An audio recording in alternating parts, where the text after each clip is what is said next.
caminar. Con la frente bien en alto, hay que ponerse en tu lugar para hablar de ti. Hay que decir perdón y con amor luchar por nuestra libertad, como soñaste tú.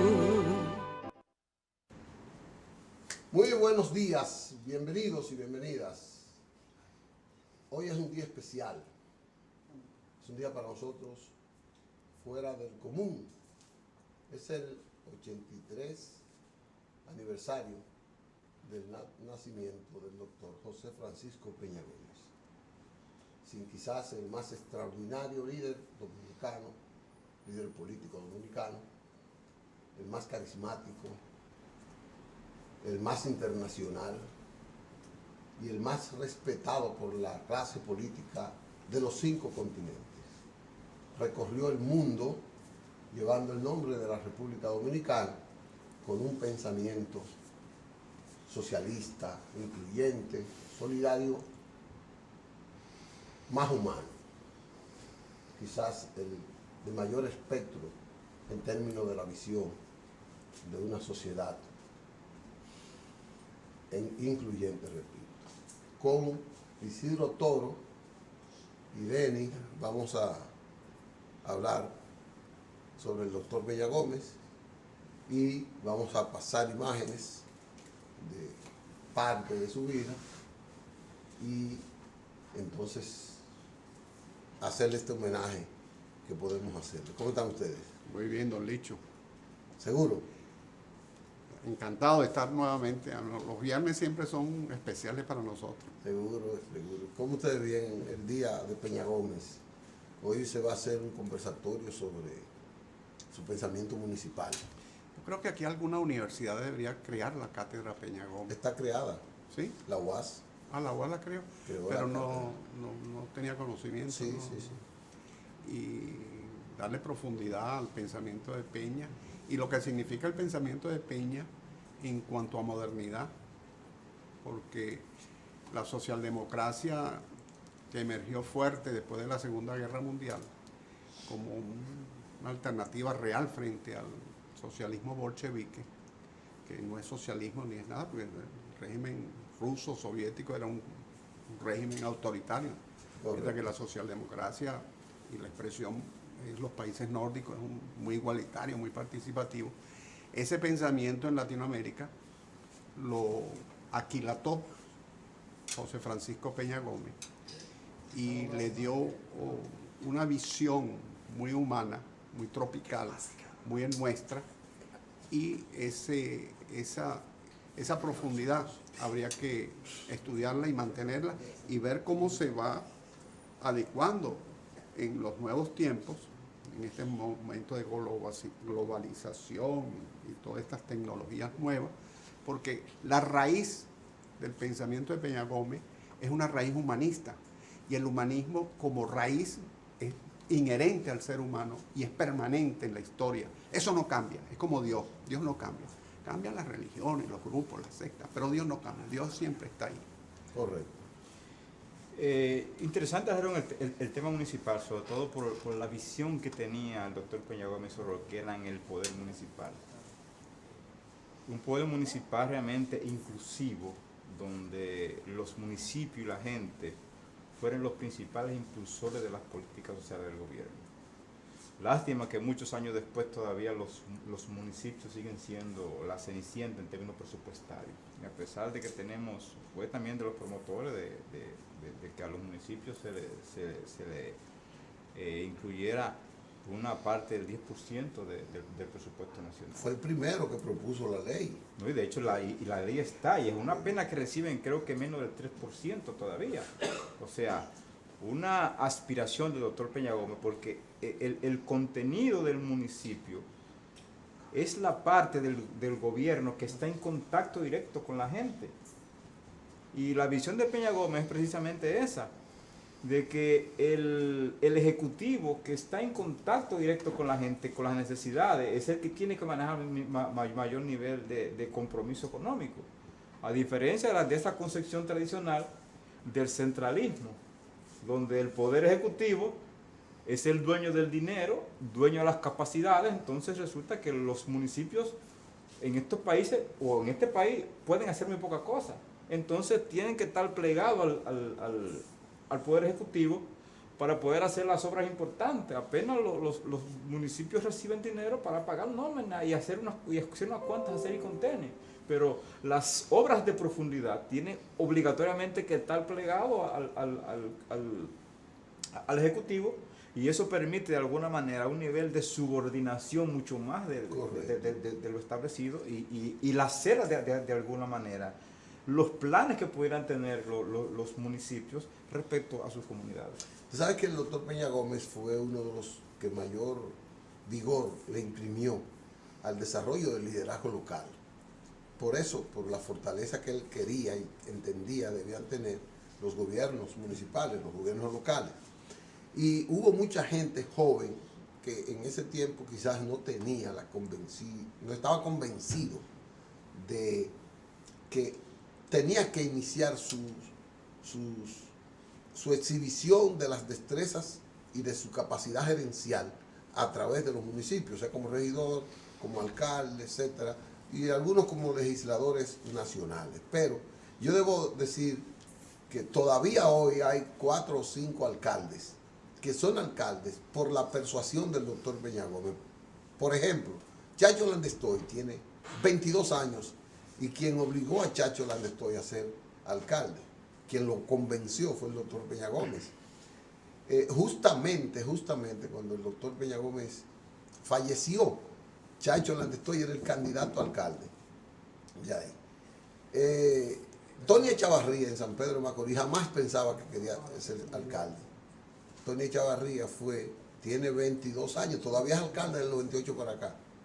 Y fue gracias a esa persuasión, diciéndole, tú eres un líder de allá, tú allá es que tienes que comenzar, y tú eres un gran profesional.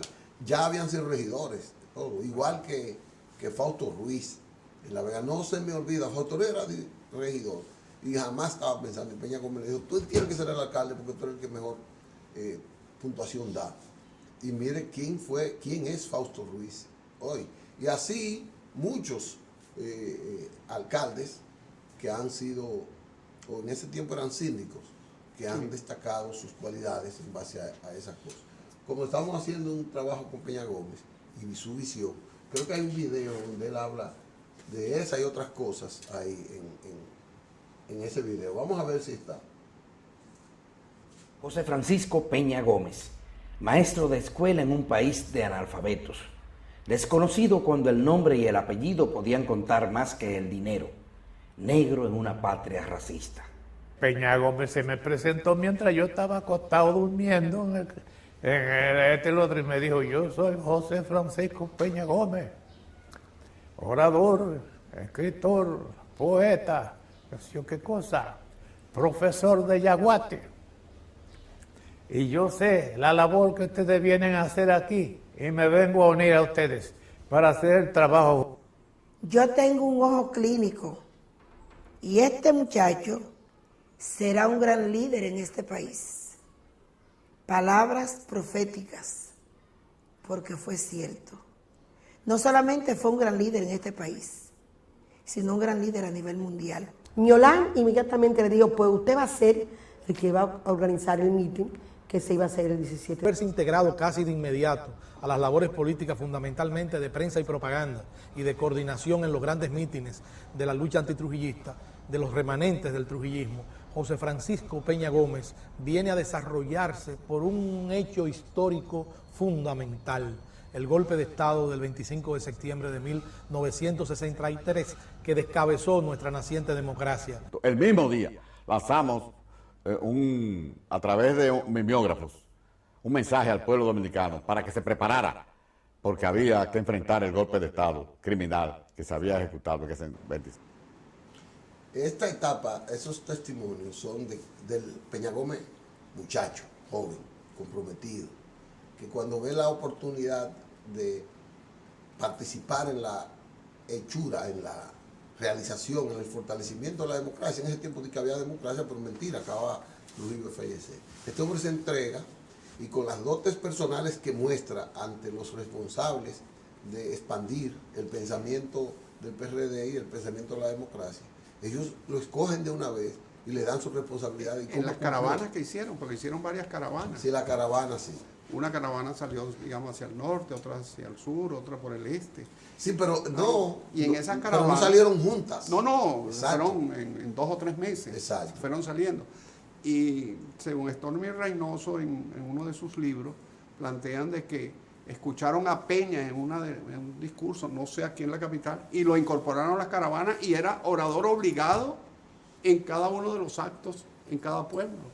Sí, sí, así. O sea que desde el principio despuntó con un liderazgo, con un carisma que cautivaba a la audiencia. Correcto. No, evidentemente Peña Gómez despunta con esa capacidad oratoria que tenía, pero sobre todo esa conexión que tenía con las masas. Siendo un hombre que viene de estratos sociales bajos, evidentemente conoce la idiosincrasia de la gente, tiene una capacidad extraordinaria para conectar el lenguaje con la gente, los sentimientos de la gente, y eso fundamentalmente entre sus condiciones intelectuales de poeta le permite engranjarse un espacio en la sociedad dominicana, precisamente que viene recién de la tiranía de Trujillo y que está apostando por una renovación en el liderazgo nacional. Entonces esas oportunidades, precisamente en una época tan importante como esa, permite que Peña Gómez se catapulte en la sociedad dominicana, sobre todo desde la filas del Partido Revolucionario Dominicano, que era quien encabezaba la lucha en el país en ese momento. Sí, lo pusieron a organizar, lo designaron organizando el primer meeting, como decía Isidro, aquí, me parece que el 16 de julio, en la puerta del Conde, ahí, y él fue el que se robó el show, siendo el presentador, se robó el show ya por esas dotes oratorias y esa profundidad de conocimiento, porque el doctor Peña Gómez fue un lector, como decía Ana María, un lector voraz. Él era, a pesar de nacer en un espacio adverso, de pasar una niñez bastante calamitosa, bastante... Perdón, y en una época donde los libros eran un lujo. Un privilegio. Un privilegio. Pero él tuvo la oportunidad de caer donde una familia que tenía libros, que era una familia de estudio, que era la familia Obogar en Mao.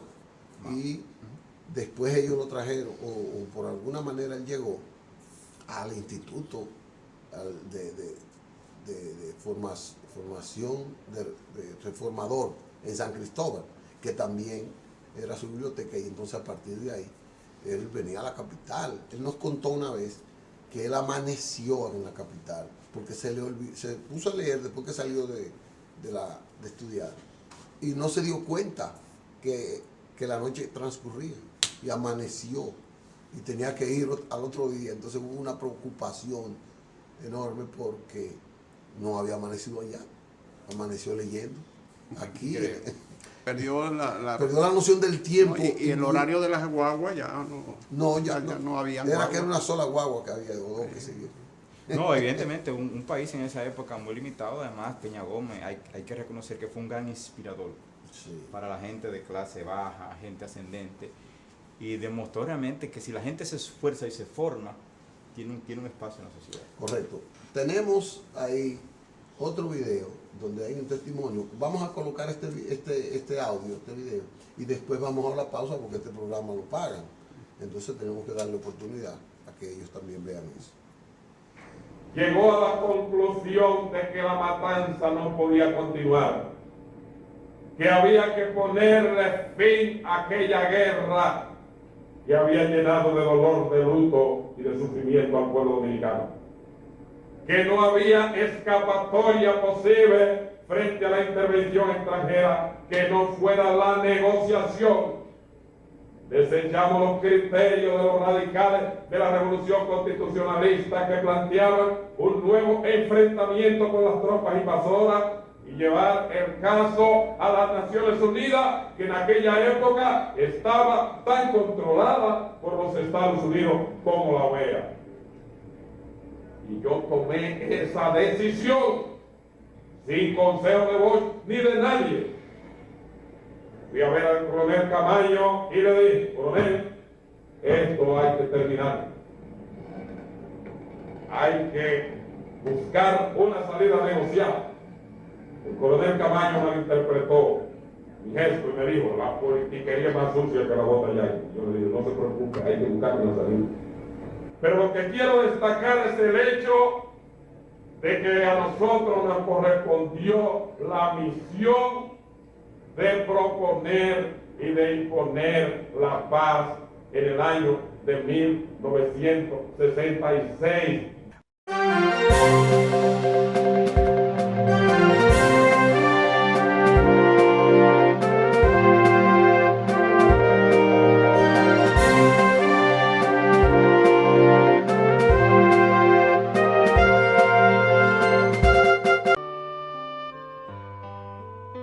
Para hablar de ti debemos caminar con la frente bien en alto. Hay que ponerse en tu lugar. Para hablar de ti hay que decir perdón y con amor luchar por nuestra libertad, como soñaste tú. Bueno, estuvimos viendo ahí su pasaje a partir de la Guerra de Abril. Yo me hago una pregunta, don Licho, y me gustaría ver si ustedes me ilustran. En el 65 ya el doctor Peña Gómez era un dirigente principal de la República Dominicana, porque al hacer un motor de ese diálogo y hacer un motor de todo ese proceso que resolvió el tema de la guerra, era ya un hombre formado. 13 años después, el PRD gana las elecciones con Guzmán, don Antonio Guzmán. ¿Por qué no fue candidato del PRD Peña Gómez en 1978? Porque desde el 65, que ya era un líder, 13 años más con la capacidad de formación y de mejora personal que tenía José Francisco Peña Gómez, quizás era el dirigente más aquilatado que tendría el PRD. Yo tengo esta visión. El doctor Peña Gómez, para la Guerra de Abril, es un joven, tiene 27 años. 27 años no era la edad que la sociedad dominicana le atribuía al liderazgo que debía gobernar el país. El líder del PRD no era él, el líder absoluto, el líder mayor, era Juan Bosch, que había sido el candidato presidencial y el fundador de ese partido. Y era de verdad el líder de la democracia por una serie de cosas, porque le dieron un golpe de Estado, porque en su nombre se hizo la revolución, porque él fue el candidato en el 66. Entonces él no tenía esas bendiciones de la sociedad por su pensamiento. O sea, aquí gobernaba una corriente muy conservadora y gobernaba una línea que le llamaban la línea del halcón en Estados Unidos, que era, recuérdense que Fidel Castro tenía apenas 8 años que había llegado al poder, y había una persecución contra esas ideas progresistas de los Estados Unidos. Él tenía, durante ese periodo, una adversidad que era, para mí, de doble vía. Una, por su pensamiento, tenía adversidad con la clase gobernante del país, la clase mayoritaria, que era la clase conservadora, un empresariado agropecuario, campesino, terratenientes. Esa era la fuerza de la economía dominicana, la caña, el café, cacao, todo eso. Entonces, no había esa comprensión de esas ideas revolucionarias en esa clase que incidía mucho. Los Estados Unidos habían venido para intervenir, para impedir el triunfo de esas ideas. Y duraron 8 años aquí decidiendo quién hace. De ahí es que la capacidad estratégica del doctor Peña Gómez, cuando se produce la división, el doctor Peña Gómez entiende que un ciudadano de esa clase conservadora no debe olvidar que por su color y por el origen que él tiene, se le atribuyó mucho que no era un dominicano. Entonces él tenía ese handicap, él tenía esa contrariedad de que no lo querían porque creían que él no era un dominicano auténtico.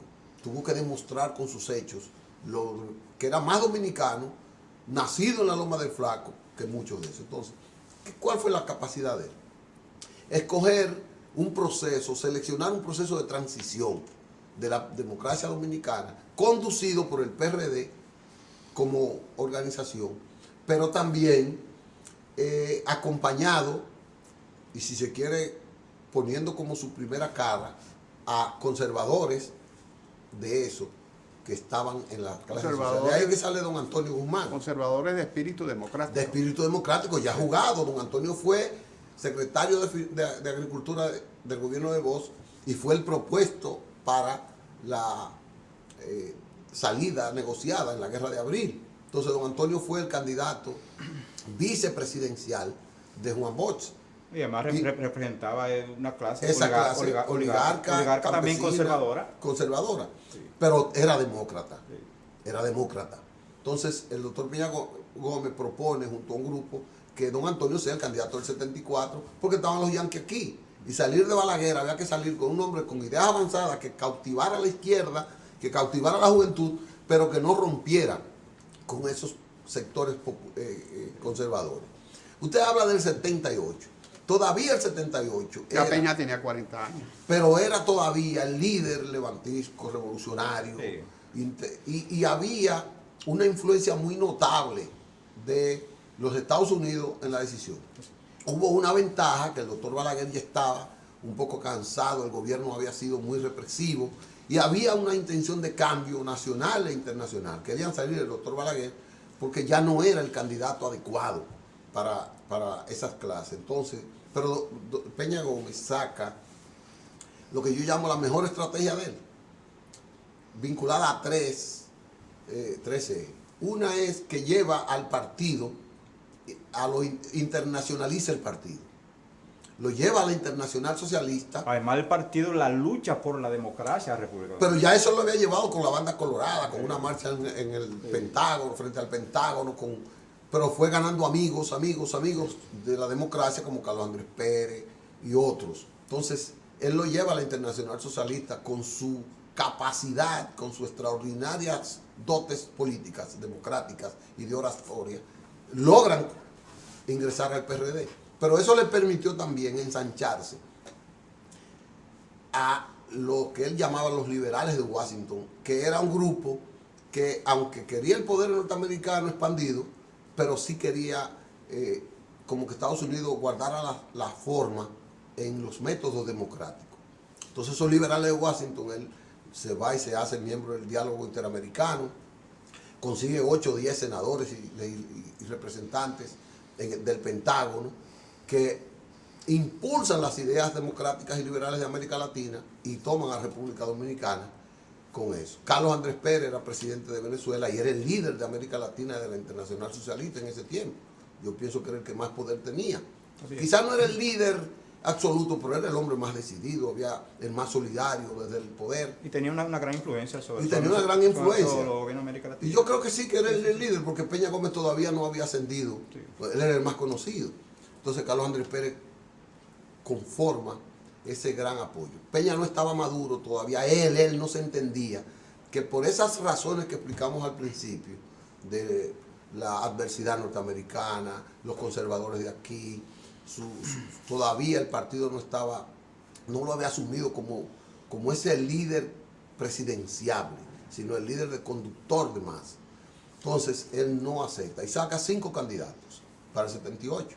Y entre estos 5 conservadores está el próximo presidente, don Antonio, Jacobo Masluta, Salvador Jorge Blanco, Manolo Fernández Mármol y Marcha Mejía Ricardo. Esos 5, él dijo, ustedes son los responsables, vamos a organizar un proceso democrático interno, la primera vez que se escoge un presidente por una votación casi universal del partido, y ahí gana don Antonio, y Salvador y Jacobo quedan en los 3 primeros lugares con él. Y así se inicia el cambio del 78. Ya él se comenzaba, a partir del primer gobierno, a considerar como que sus condiciones estaban madurando, pero él había hecho una promesa, que era que esos 5 iban a ser presidentes. Primero que él. Y que esos 5 le iban a, por lo menos 3, le iban a a crear las condiciones de comprensión de la sociedad de que él no era el peligro que ellos entendían. Que él era un hombre amplia y profundamente democrático. Primero don Antonio, después Salvador y después Jacobo Magluta. Él entendía que esos tres tenían que ser gobierno. Entonces el periodo de él lo vislumbró para el 90. Cayó por casualidad, por una división, pero él lo tenía. Estuve en la campaña del 90 aquí. Él lo tuvo diseñado. Trabajamos así. mucho. Él lo tuvo diseñado así. Por la campaña de Peña. Y así se dio. Yo pienso que esas fueron las razones por las que él no fue presidente. Someramente. Y de hecho ese plan estratégico de Peña Gómez estuvo cerca de sucederse, porque en el 78 gana don Antonio Guzmán, en el 82 gana Salvador López Blanco, y en el 86 gana Magluta. Magluta no fue presidente, pero ganó las elecciones. Evidentemente. Y por la... Influyó mucho la lucha interna del partido. Exacto, esa rivalidad interna, agresiva, sangrienta, que había desarrollado, él lo advirtió en el 78. Así es. Y lo advirtió en el 81, 82, que esa lucha de tendencia... Esa rebatilla interna, que era esa lucha de, el término. Sí. Iba a costarle el triunfo, iba a que el plan que él tenía no se concretizara, o no se concretara como él tenía. Jacobo ganó, pero esa lucha, esa rivalidad entre Jacobo y Salvador, no Jacobo con Peña, Jacobo y Salvador, impidió que el PRD continuara en el 86, por una mezquindad. Así es. Y por no entender el poder. Así es. Simplemente la rivalidad personal entre Jacobo y Salvador impidió que el triunfo de Jacobo fuera reconocido. Una mezquindad personal, yo digo, o un error, para no llamarle mezquindad. Sí, digamos... es lo mismo. No, y evidentemente, y explicaba a la gente, sobre todo a los más jóvenes, que esa lucha no se inició ahí, sino era una lucha era vieja, que tenía muchos años. Pero se arreció en el 82. Sí, bien. No, el poder. El mismo poder. Sí. El poder te trae la rivalidad sea creciente. Porque podemos... O sea, no es lo mismo una lucha de un partido en oposición que una lucha de un partido en el gobierno, en el poder. O sea, se acrecienta todo. Don Antonio tenía una gran rivalidad con Salvador Jorge Blanco y viceversa. Eran santiagueros, los dos santiagueros, pero pertenecían a visiones distintas. Sí. Don Antonio era abogado, liberal, había sido presidente de los abogados, procurador general de la República. Salvador, perdón. Y don Antonio, un empresario agropecuario, agrícola. Tenían esa rivalidad, ese enfrentamiento desde Santiago. Eso se trasladó al gobierno. Así es. Y después, entonces, al Jacobo heredar el poder de don Antonio, asumió esa rivalidad de manera agresiva y la llevó al Estado. La llevó al Estado tal que aquí hubo un periodo donde Jacobo, que debía ser presidente natural del Senado, porque era el presidente del partido, así es. El senador de la capital. Y también tiene un gran liderazgo también. Y esa rivalidad provocó que hubiesen dos presidentes en el Senado. Es una lucha feroz. Pero vamos a continuar presentando más imágenes del doctor Peña Gómez. Y hay otro discurso de él. Vamos a ver cuál es el que está ahí para ver. Dirigentes de la Internacional Socialista, compañeros, dirigentes del Acuerdo de Santo Domingo, del MIUCA, del Partido Revolucionario Dominicano y del PRI, compañeras de la Federación de Mujeres Socialdemócratas, mujeres dominicanas y los hombres celosos que las han acompañado. Recientemente, un partido político, el de la Liberación Dominicana, celebró una concentración de mujeres como había celebrado el año pasado 3 manifestaciones públicas, una en Barahona, otra en Santiago y otra en la capital, Dijimos en esa entonces que la íbamos cada una a multiplicar por 3. Y cuando el Partido de la Liberación Dominicana celebró la reunión en la capital, en una encrucijada de 2 callecetas, juramos solemnemente que la todopoderosa Federación de Mujeres Socialdemócratas, reforzada por contingentes humanos procedentes del Acuerdo de Santo Domingo, iba a multiplicarla por 10. Y he ahí que levanten la mano las mujeres. Mírenla que no hay hombre en esta tribuna porque lo que había yo lo saqué. Que levanten las 2 manos las mujeres. Ha quedado demostrado nuevamente ante la nación que los pesos pluma no pueden medirse.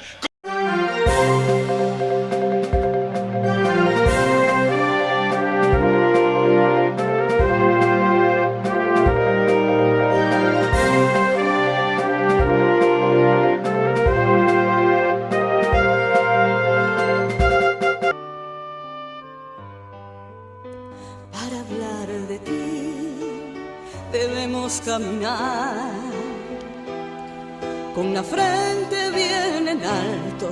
Hay que ponerse en tu lugar para hablar de ti.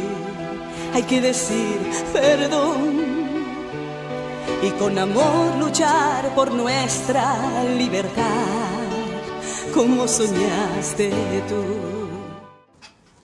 Bueno, hemos visto hasta ahora algunas facetas de la vida de Peña, pero hay una faceta, hemos hablado de la posibilidad de su candidatura presidencial. Bueno, fue candidato en el 90 y en el 96, pero Peña administró la ciudad entre los años 82 y 86.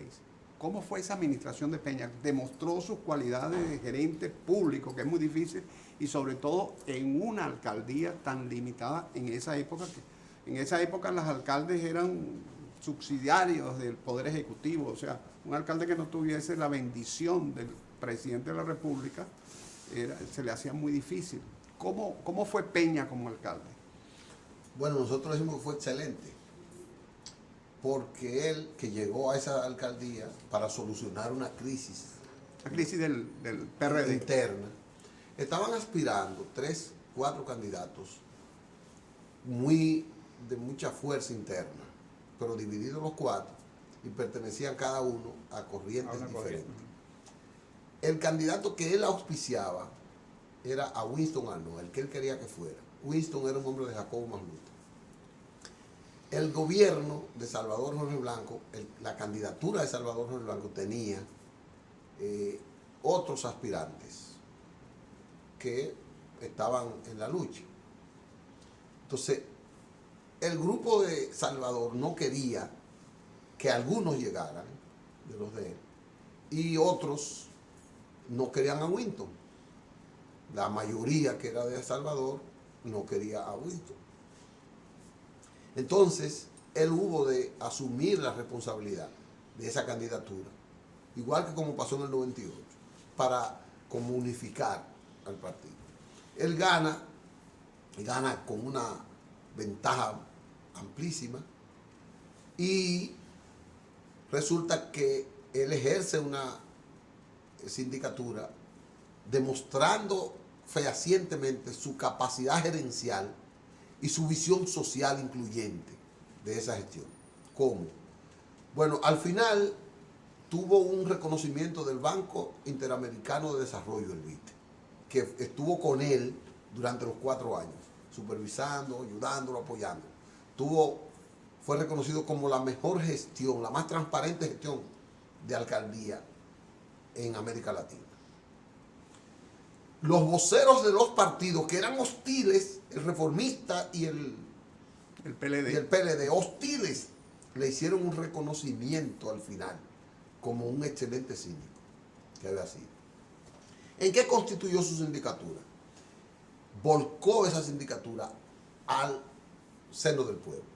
Lo primero que él hizo fue... No, hay que recordar a los más jóvenes que estaba el Gran Santo Domingo, que era una ciudad enorme. que era de Boca Chica, Pedro Brán, de Guanuma sí, a la capital. Era el Gran Santo Domingo una de ciudad hoy. enorme, Seguro. y todavía con Hay 12. sí. 12 ayuntamientos Así, ahí. que inclusive con problemas internos de comunicación. Correcto. Bueno, había las avenidas y autopistas que hay ¿Qué hoy. hizo él? En la transición se lanzó a donde sus amigos de la Internacional Socialista, que eran gobiernos, y consiguió más de 100 camiones compactadores. Me parece que Los- 116. 116, según él. Los repartió la mayoría entre los ayuntamientos del PRD, no lo cogió para la capital, entre los ayuntamientos del PRD y reformistas, y algunos no habían del PLD. Él se quedó con 20 por lo menos, que dice, qué sé yo. Pero los otros lo distribuyó. Él consiguió incluir al liderazgo local en la preparación de la gestión, de la gerencia municipal. Mandó 52 dirigentes barriales y del distrito a prepararse, incluyendo alcaldes del interior, a prepararse a Italia, España, Francia, Alemania, a Taiwán, para que comprendieran cómo se administraban las ciudades, cómo el liderazgo local asumía en esos pueblos. Para que eso fue trabajaran brillante. como verdaderos gobiernos municipales, porque todavía el conocimiento municipal en el país era muy rudimentario todavía. Exacto. Entonces no había ni siquiera el conocimiento, la capacidad para la gente gerenciar un municipio, que al fin y al Exacto. cabo son gobiernos locales. Eso se llamó el impulso al desarrollo local, al liderazgo local. Pero no solo eso. Hay que ver, el doctor Peña Gómez no salía sin llevarse 5 o 10 presidentes de zona o dirigentes connotados. Siempre, a cualquier lugar que él fuera, él le decía, tráigame su pasaporte. Y si no lo tenían, lo mandaba a preparar para llevárselo. 5 o 10 cada viaje de él. Para que conocieran, para que vieran y exhibirlos a él. Este es mi... Sí, compararan realidades. Para que compararan realidades. Capacitación se llamaba eso. Claro, eso es capacitación. Eso Entonces, abrirle los ojos a las personas. Peña Gómez entonces construyó las escuelas vocacionales en los barrios. Ahí sale la visión de la Fundación Mujeres por la Educación, porque él construye talleres y escuelas de fabricación de cosas manuales, de manualidades, cosas, en cada barrio. Y ahí se desarrolla esa gran cantidad de mano de obra y de capacidades para la pequeña y mediana empresa en cada barrio. Construyó por lo menos una biblioteca en cada barrio y los vincula a la biblioteca, se llama bibliotecas municipales. Entonces él traía libros de fuera, recogía con los empresarios, con los intelectuales y surtía esas bibliotecas. Pero eso fue... En 4 años. En 4 años. Es mucho decir. Él fue a China, a Taiwán y a otros países, no sé, para promover el deporte. Y trajo toneladas de útiles deportivos donados por esos países. Trajo 48 mesas de tenis, de ping-pong. Y se las repartió a las escuelas y a los clubes culturales para que la juventud practicara deporte. Entonces financiaba, auspiciaba la parte que era Eso el se llama, desarrollo. eso tiene un mínimo común denominador que se llama democracia Participativa. Así es. Mire cómo lo hacía él entonces. ¿Sabe lo que hizo? Conformó las juntas de vecinos. Y que hoy la sociedad dominicana tiene que avanzar hacia allá, hacia ese estadio, hacia eso, con la modernidad que se le facilita con la tecnología, le facilita esa participación para poder no estar en estas mini-crisis o estas crisis que son existentes, pero son alimentadas y engrandecidas por intereses ocultos. Seguro. Con una democracia participativa no ocurre eso. ¿Sabe lo que él integró al ayuntamiento? Las juntas de vecinos. Entonces le abrió un Claro, espacio a las eso es juntas de democracia. vecinos. O sea, Eso es democracia. estamos En cada hablando, barrio. estamos hablando de la participación de la comunidad, que es la administración de los recursos. Correcto. Y en la dirección también de la ejecución municipal. Correcto. Que tampoco existía hasta Peña Gómez. No, O sea, no existía esa participación. E hizo una integración muy casual, muy importante, que se llamó empresarios, no recuerdo, empresarios con la democracia. Él creó un comité de empresarios que aportaran para el desarrollo ¿Usted fue regidor en esa época? No, yo trabajaba a nivel comunitario con él y trabajaba, estaba muy cerca de él, yo era dirigente clubístico y deportivo, él me apoyó muchísimo, me dio muchos útiles y fue a mi barrio un paquete de veces, actividades que hacíamos. Entonces, ya ahí yo lo estamos y formamos un grupo para despertarle el deseo de ser presidente a él. Luchamos en el 82, ahí estaba Fausto Herrera, ahí estaba Fabio Ruiz, estaba yo, estaba Hugo Tolentino, estaba, ¿cómo se llama este muchacho? Gómez, que fue presidente del distrito, ahí sí. Un grupo. Entonces, ¿qué resulta? Ese empresariado lo encabezó José Antonio Narro. Se llamaba Empresarios. Fue candidato a senador, una oportunidad. Y a senador. Fue senador. Y aspiraba a la presidencia de la República. Fue presidente del distrito en su mejor momento del Distrito Nacional. Entonces él tenía, y con esto vamos a terminar este segmento, tenía una visión extraordinaria. Peña Gómez estaba construyendo obras, un semillero de obras en todos los barrios. Yo recuerdo que en mi barrio había una cañada que no se podía pasar, eso era porque se llenaba y él hizo una cancha encima del barrio. Encima de la cañada. Una cancha encima de la cañada. Se llamaba la cañada cancha se llamaba ahí. Entonces, él se aparecía, él visitaba todos los barrios a todas las horas de la noche, de la madrugada y del día. Una cosa, un liderazgo social extraordinario. Un hombre cercano a la gente. Cercano a la gente. La gente se sorprendía cuando lo veía. Una vez se derrumbó una pared, una lluvia en Capotillo a las 3 de la mañana y Wichi García Saleta, que era el director de ingeniería y deporte, se apareció con él a las 3 de la mañana para ver ese niño que había muerto ahí. No, una cosa... No, extraordinario. Pero vamos a oír esos videos, vamos a ver. Era un lector voraz de textos de política, economía, sociología. Lector voraz y un investigador hacían de este político un político sin igual. Defendía a rajatabla, y esa es otra de las posiciones que yo creo que lo hacen más grande porque lo enfrentan al neoliberalismo y por tanto lo hacen un referente en el momento actual en que el Estado tenía que mantenerse fuerte para compensar las desigualdades sociales. Fue un hombre que me enseñó a mí lo que fue ser un político honesto y ser un político comprometido con principios morales, éticos y de servicio. Francisco Peña Gómez ha sido la más auténtica y mejor representación de todos los sectores populares después de Luperón. Y ha sido también la mejor síntesis y la mejor representación del pensamiento liberal y democrático de este país. Bueno. Y Hondo Valle nunca fue... Esos testimonios eran muy importantes como una forma amplia de ver al doctor Peña Gómez en su verdadera dimensión de líder. Claro, que trascendió fronteras. Como a todos los pueblos él fue, muchas veces se desprendía de aquí.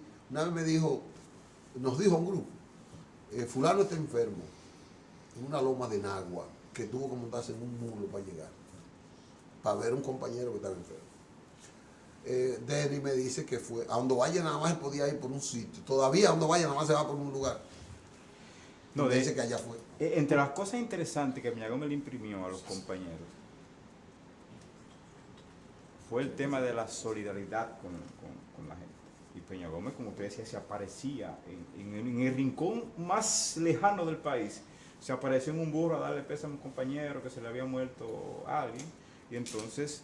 Y en zonas como Hondo Valle, cercado, que eran zonas muy dominadas por el Partido Reformista, a veces para llegar era... le colocaba piedra y entonces hacía motines para impedir que llegara. Y él con todo y eso, brincaba los motines, lo que hacía y cruzaba. O sea, nunca nadie lo detuvo cuando iniciaba una marcha hacia un municipio. Qué bien. No puedo dejar, ya con esto vamos a despedir el programa, un recordatorio que quisimos hacer de la vida del doctor Peña Gómez, que cumple años hoy, hubiera cumplido hoy 83 años de vida, es su Ocoa querido, su San José de Ocoa, donde se fundó el primer comité del PRD, fuera de la capital, Don Miguel Domínguez Guerra, con Blanco Castillo, con Sención, con toda esa gente, y yo que estuve ahí. sentado debajo de esa matemática. Entonces, por eso yo lo digo, porque por eso cuento esta historia de Peña Gómez, porque yo viví tanto en esa parte. Señores, esperamos que hayamos cumplido un deber. Hoy, un día del doctor Peña Gómez, le hemos dedicado este programa a él, con estas dos ecuménicas figuras que me han acompañado, Denis e Don Isidro, y le espero que mañana, el lunes, volvamos con ustedes, con otro programa tan interesante, no como este, pero muy interesante va a ser el domingo. Gracias. Para hablar de ti debemos caminar con la frente bien en alto. Hay que ponerse en tu lugar para hablar de ti. Hay que decir perdón y con amor luchar por nuestra libertad, como soñaste tú.